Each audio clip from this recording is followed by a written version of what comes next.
Okay, so I want to give an example of how a customer might use Tonic Textual in order to fine-tune LLMs to perform some sort of interesting task on sensitive data.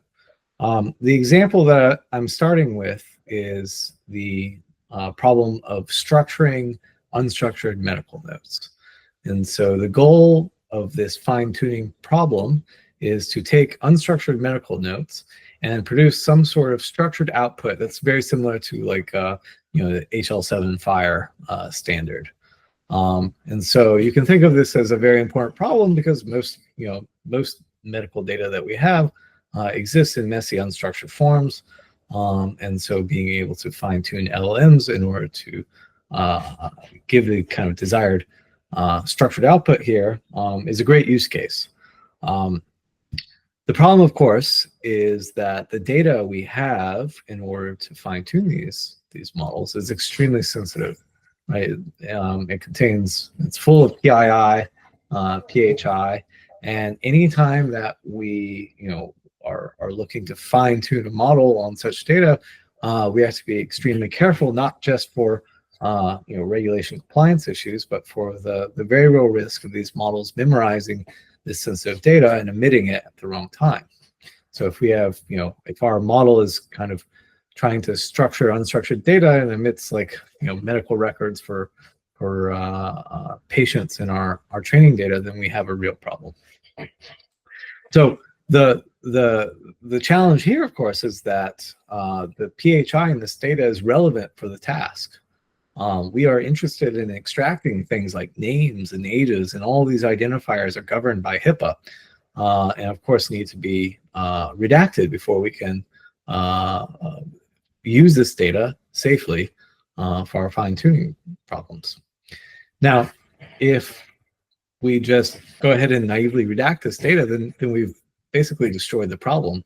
If we replace our names and ages, etc., with just kind of redaction tokens, then it's very unlikely that we will succeed in fine-tuning an LLM here, because that's part of what we want to extract.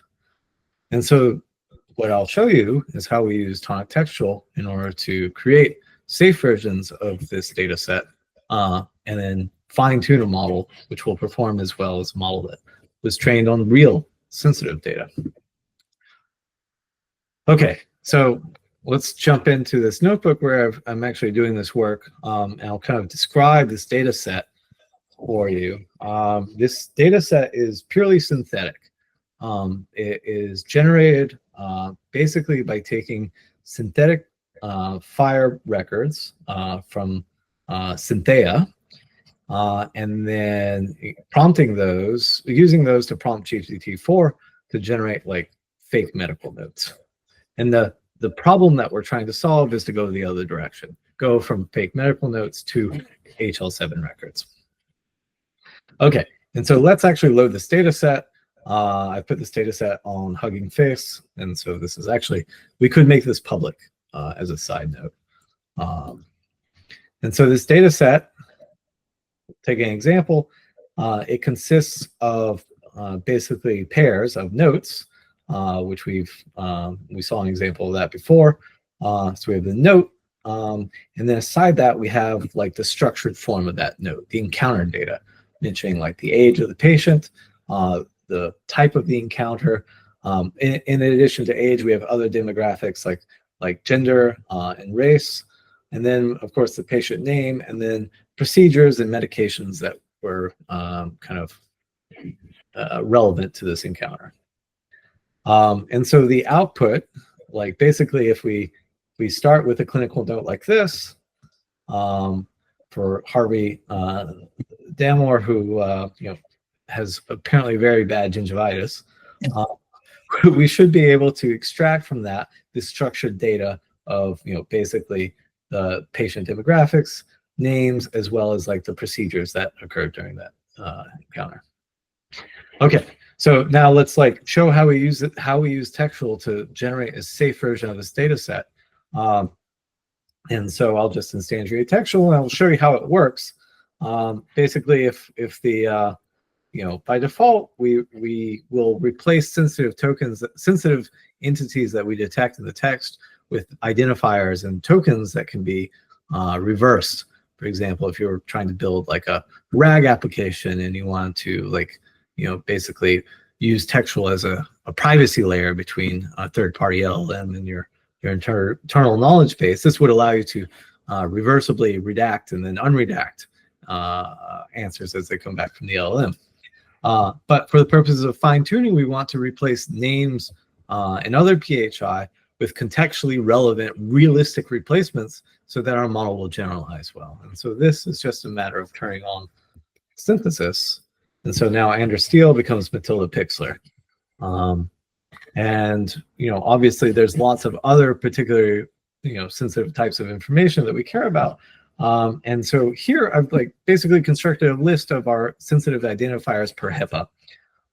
Obviously we have patient names, we have locations, these are considered sensitive by HIPAA. You have contact information like phone numbers, email addresses. Payment information, although we don't expect to find it in these notes, is of course considered sensitive, and so we should make sure we detect that. We also have things like URLs, numeric PII, healthcare ID. These are all governed by HIPAA and need to be appropriately detected and redacted. And so our configuration here is going to take all these types and replace them with synthetic replacements that look real. And what we're going to do is we're even going to make sure that we preserve the gender of these replacements by substituting obviously male names for obviously male names and obviously female names for obviously female names. Preserving gender, of course, is important in the context of medical records. We would ideally like the synthetic replacements to be very realistic, and so a medical record that's describing a woman should, of course, be associated with female names. Okay, and so you can see an example of how our kind of location synthesis and gender preserving name synthesis works.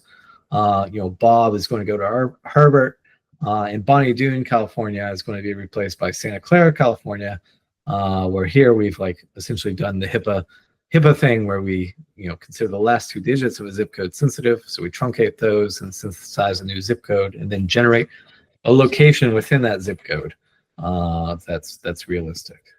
So all right, so that's what it will look like in kind of short form. Let's go through and look at the data set. The training data set consists of 2,700 rows. Let's look at actually the kind of encounter data corresponding to that data set, because these are the answers, but it kind of cleanly lays out what's going on here. And so basically what we see is that there are lots of records associated to individual patients. These are longitudinal kind of records, and so Harvey shows up basically at various ages from age 3 all the way to age 62. And so unfortunately for Harvey, that means his data is at higher risk of being memorized by our LLM that we're fine-tuning. One of the key kind of risks for model memorization is repetition. And so if we see these repeated strings occurring in the fine-tuning data, then it's much more likely that these strings will be memorized. And of course, these strings are highly sensitive. So we need to replace them, and we need to replace them with something realistic. So let's actually go through, and now we're going to replace all of our kind of real records with synthetic records. I won't actually run this because it takes basically 4 minutes, but it's relatively fast to churn through many records using textual, which is extremely performant here. And now we have longitudinal records, but for synthetic patients, there's no risk of emitting these names because they are not real people. So we've mitigated at least our risk of emitting sensitive information, the fine-tune, by using this sensitive data, by using this synthetic data. All right, so the rest of this is just kind of set up on how you would do the fine-tuning problem. I'm going to skip all of this and just go straight to the punchline, which is if we train this model. So, okay, so let's, you do some setup to like, kind of frame the problem. You write the prompts, you do kind of the formatting of your data as like, turns of conversations between a LLM and the user. And so basically, we have basically all of our training data looks like, kind of a system prompt, which describes the problem. Then we have the content, which is our sensitive medical record that we want to structure. And the response from the assistant should be the structured output, which, has the sensitive data. But because we are using synthetic data now, everything is safe to use, which is, essentially that our detection is quite good, but in any of these automated detection systems, there will be misses. But because we make our replacements look just like the real text, our misses hide in plain sight. It's difficult to see like what kind of pieces of PHI were actually, missed by our system, or what's actually, synthetic data. And so the strategy of hiding in plain sight affords an extra layer of privacy, even in the case we have imperfect detection of sensitive data. So, all right. So the punchline is you go and you train these models. So here I've trained a model on synthetic data and evaluate it on real data. The evaluation, of course, doesn't change the model weights. There's no risk of leaking sensitive information on this by using this validation. And basically what we see is the training proceeds as you might expect, starting with some like reasonably high loss, but then quickly converging to something quite low, both in training and validation. So that's on the real data. In the synthetic data, you see basically the same story. Or sorry, that was on the synthetic data. On the real data, you see the same story. The losses are basically indistinguishable. It's easier to see this in terms of plots. The red is a model trained on real data, evaluated on real data. The blue is a model trained on synthetic data, evaluated on synthetic data.